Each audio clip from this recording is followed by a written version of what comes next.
Morgan, and today I will be reading Chapter 41 of Mansfield Park by Jane Austen. A week was gone since Edmund might be supposed in town, and Fanny had heard nothing of him. There were 3 different conclusions to be drawn from his silence, between which her mind was in fluctuation, each of them at times being held the most probable. Either his going had been again delayed, or he had yet procured no opportunity of seeing Miss Crawford alone, or he was too happy for letter writing. One morning about this time, Fanny having now been nearly 4 weeks from Mansfield, a point which she never failed to think over and calculate every day, as she and Susan were preparing to remove as usual upstairs, they were stopped by the knock of a visitor, whom they felt they could not avoid, from Rebecca's alertness in going to the door, a duty which always interested her beyond any other. It was a gentleman's voice. It was a voice that Fanny was just turning pale about when Mr. Crawford walked into the room. Good sense, like hers, will always act when really called upon, and she found that she had been able to name him to her mother, and recall her remembrance of the name as that of William's friend, though she could not previously have believed herself capable of uttering a syllable at such a moment. The consciousness of his being known there only as William's friend was some support. Having introduced him, however, and being all reseated, the terrors that occurred of what this visit might lead to were overpowering, and she fancied herself on the point of fainting away.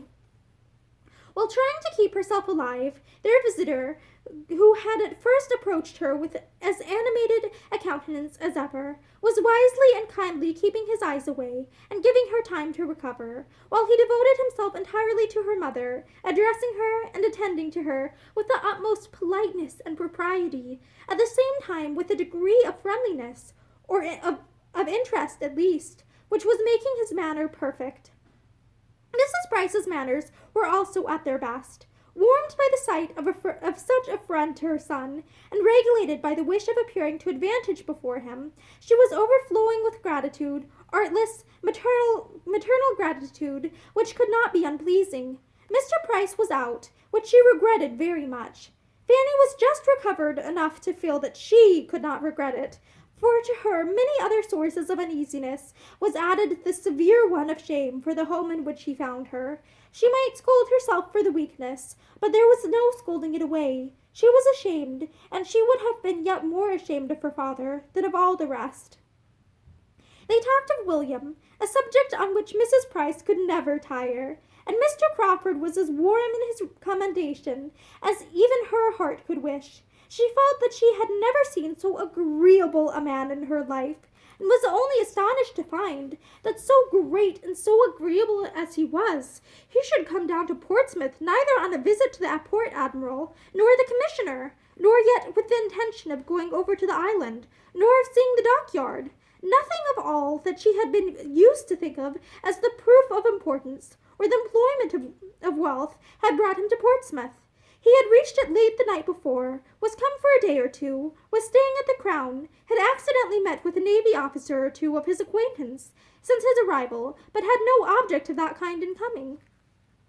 By the time he had given all this information, it was not unreasonable to suppose that Fanny might be looked at and spoken to, and she was tolerably able to bear his eye, and hear that he had spent half an hour with his sister the evening before his leaving London, that she had sent her best and kindest love, but had had no time for writing, that he thought himself lucky in seeing Mary for even half an hour, having spent scarcely 24 hours in London after his return from Norfolk, before he set off again, that her cousin Edmund was in town, had been in town, he understood, a few days, that he had not seen him himself, but that he was well, had left them all well at Mansfield, and was to dine, as yesterday, with the Frasers.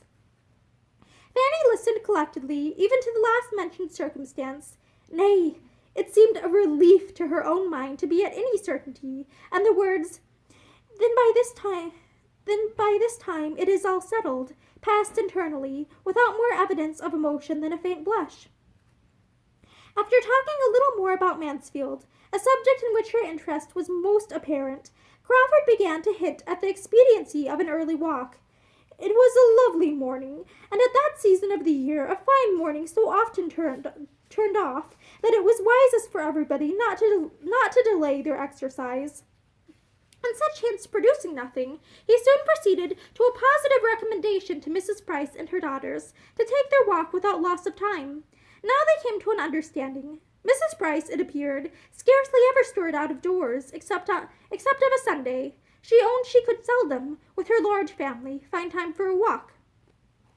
Would she not then persuade her daughters to take advantage of such weather, and allow him the pleasure of attending them?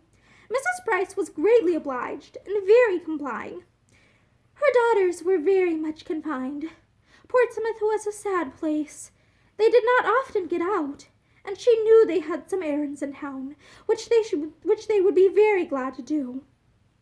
And the consequence was that Fanny, strange as it was, strange, awkward, and distressing, found herself and Susan, within 10 minutes, walking towards the High Street with Mr. Crawford. It was soon pain upon pain, confusion upon confusion, for they were hardly in the High Street before they met her father, whose appearance was not the better from its being Saturday. He stopped, and, ungentlemanlike as he looked, Fanny was obliged to introduce him to Mr. Crawford. She could not have a doubt of the manner in which Mr. Crawford must be struck. He must be ashamed and disgusted altogether. He must soon give her up, and cease to have the smallest inclination for the match. And yet, though she had been so much wanting his affection to be cured, this was a sort of cure that would be almost as bad as the complaint. And I believe there is scarcely a young lady in the United Kingdoms who would not rather put up with the misfortune of being sought by a clever, agreeable man than have him driven away by the vulgarity of her nearest relations. Mr. Crawford probably could not regard his future father-in-law with any idea of taking him for a model in dress, but, as Fanny instantly and to her great relief discerned, her father was a very different man, a very different Mr. Price in his behavior to this most highly respected stranger, from what he was in his own family, at home. His manners now, though not polished, were more than passable. They were grateful, animated, manly. His expressions were those of an attached father and a sensible man. His loud tones did very well in the open air, and there was not a single oath to be heard. Such was his instinctive compliment to the good manners of Mr. Crawford, and be the consequence what it might, Fanny's immediate feelings were infinitely soothed.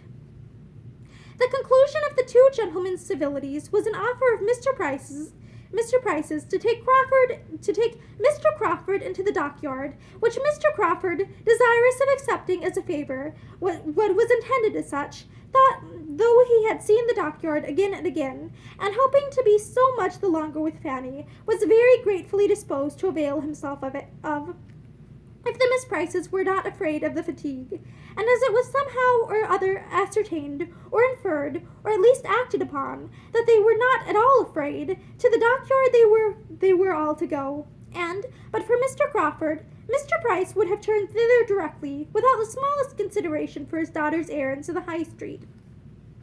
He took care, however, that they should be allowed to go to the shops they came out expressly to visit, and it did not delay them long, for Fanny could so little bear to excite impatience, or be waited for, that before the gentlemen, as they stood at the door, could do more than begin upon the last naval regulations, or settle the number of 3 deckers now in commission, their companions were ready to proceed.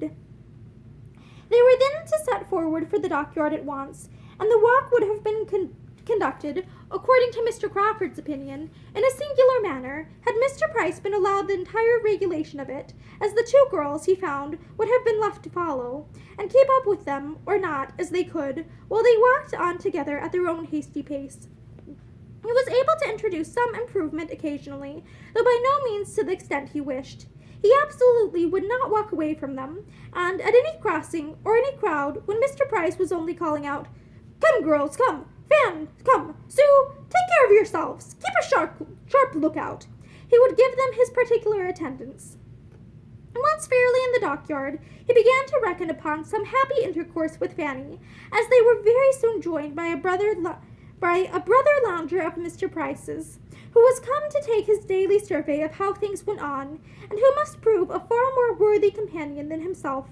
and after a time the two officers seemed very well satisfied in going about together and discussing matters of equal and never failing interest, while the young people sat down upon some timbers in the yard, or found a seat on board a vessel in the stocks, which they all went to look at. Fanny was most conveniently in want of rest. Crawford could not have wished her more fatigued or more ready to sit down, but he could have wished her sister away. A quick-looking girl of Susan's age was the very worst third in the world, totally different from Lady Bertram, all eyes and ears, and there was no introducing the main point before her. He must content himself with being only generally agreeable, and letting Susan have her share of entertainment, with indulgence now and then of a look or hint for the better informed and conscious Fanny. Norfolk was what he had mostly to talk of. There he had been some time, and everything there was rising in importance from his present schemes. Such a man could come from no place, no society, without importing something to amuse. His journeys and his acquaintance were all of use, and Susan was entertained in a way quite new to her. For Fanny, somewhat more was related than the accidental agreeableness of the parties he had been in. For her approbation, the particular reason of his going into Norfolk at all, at this unusual time of year, was given. It had been real business, relative to the renewal of a lease in which the welfare of a large, and he believed, industrious family was at stake. He had suspected his agent of some underhand dealing, of meaning to bias him against the deserving, and he had determined to go himself, and thoroughly investigate the merits of the case. He had gone, had done even more good than he had foreseen, had been useful to more than his first plan had comprehended, and was now able to congratulate himself upon it, and to feel that in performing a duty he had secured agreeable recollections for his own mind. He had introduced himself to some tenants whom he had never seen before. He had begun making acquaintance with cottages whose very existence, though on his own estate, had been hitherto unknown to him. This was aimed, and well aimed, at Fanny.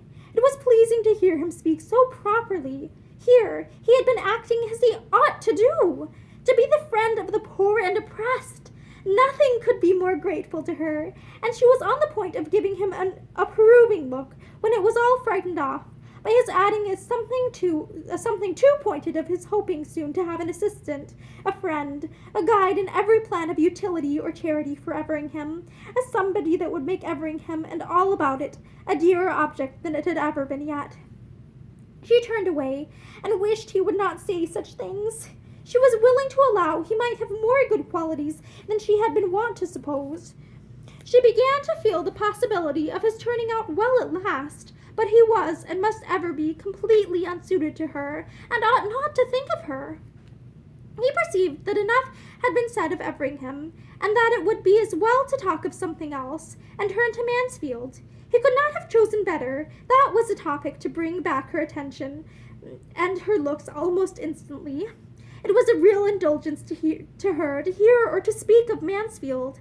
Now so long divided from everybody who knew the place, she felt it quite the voice of a friend when he mentioned it, and led the way to her fond exclamations in praise of its beauties and comforts, and by his honorable tribute to its inhabitants, allowed her to gratify her own heart in the warmest eulogium, in speaking of her uncle as all that was clever and good, and her aunt as having the sweetest of all sweet tempers.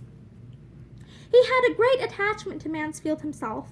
He said so. He looked forward with the hope of spending very much of his time there, always there, or in the neighborhood. He particularly built upon a very happy summer and autumn there this year. He felt that it would be so. He depended upon it. A summer and autumn infinitely superior to the last. As animated, as diversified, as social, but with circumstances of superiority undescribable. Mansfield, Southerton, Thornton Lacey, he continued, what a society will be compromised in those houses! And at Michaelmas, perhaps, a fourth may be added, some small hunting box in the vicinity of everything so dear. For as to any partnership in Thornton Lacey, as Edmund Bertram once good-humoredly proposed, I hope I foresee two fair, excellent, irresistible objections to that plan. Fanny was doubly silenced here, though when the moment was past, could regret that she had not forced herself into the acknowledged comprehension of one half of his meaning, and encouraged him to say something more of his sister and Edmund. It was a subject which he must learn to speak of, and the weakness that shrunk from it would soon be quite unpardonable. When Mr. Price and his friend had seen all that they wished or had time for, the others were ready to return, and in the course of their walk back, Mr. Crawford contrived a minute's privacy for telling Fanny that his only business in Portsmouth was to see her, that he was come down for a couple of days on her account and hers only, and because he could not endure a longer total separation. She was sorry, really sorry, and yet, in spite of this and the 2 or 3 other things which she wished he had not said, she thought him altogether improved since she had seen him. He was much more gentle, obliging, and attentive to other people's feelings than he had ever been at Mansfield. She had never seen him so agreeable, so near being agreeable. His behavior to her father could not offend, and there was something particularly kind and proper in the notice he took of Susan. He was decidedly improved. She wished the next day over. She wished he had come only for one day, but it was not so very bad as she would have expected. The pleasure of talking of Mansfield was so great. Before they parted, she had to thank him for another pleasure, and one of no trivial kind. Her father asked him to do them the honor of taking his mutton with them, and Fanny had time for only one thrill of horror before he declared himself prevented by a prior engagement. He was engaged to dinner already, both for that day and the next. He had met with some acquaintance at the Crown who would not be denied. He should have the honor, however, of waiting on them again on the morrow, etc. And so they parted, Fanny in a state of actual felicity from escaping so horrible an evil.